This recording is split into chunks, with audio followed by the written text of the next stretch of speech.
Question 26. How are gradients computed for embeddings in large language models? Answer.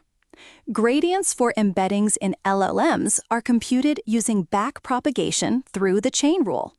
Specifically, the loss gradients flow backward from the output layer, first calculating the derivative of the loss with respect to the model's outputs, logits, and then further propagating these gradients to the embedding vectors themselves.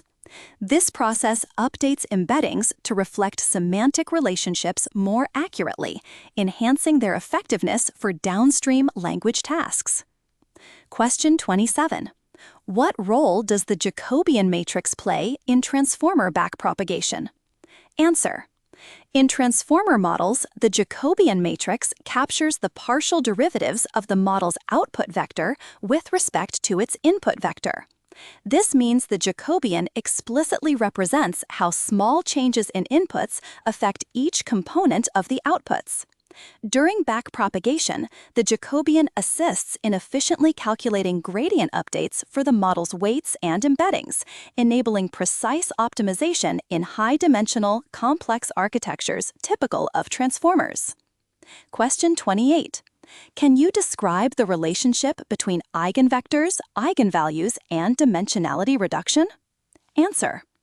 Eigenvectors represent key directions or axes in the original high-dimensional data, while eigenvalues quantify how much variance or information each direction captures.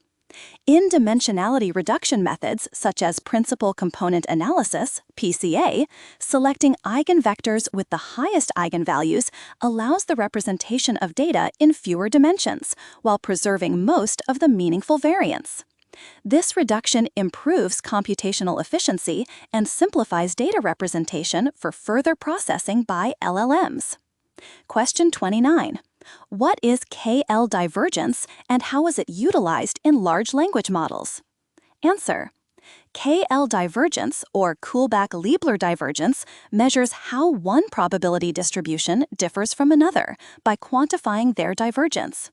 It effectively shows how closely a model's predicted distribution aligns with a target or true distribution. In LLMs, minimizing KL divergence during training helps the model generate outputs that closely resemble the desired or observed distributions, thus refining model accuracy and alignment with training objectives. Question 30. What is the derivative of the ReLU activation function and why is it significant? Answer. The rectified linear unit, ReLU, activation function is defined as taking the maximum of 0 and the input value. Its derivative is straightforward. It equals 1 for all positive input values and 0 for all negative input values.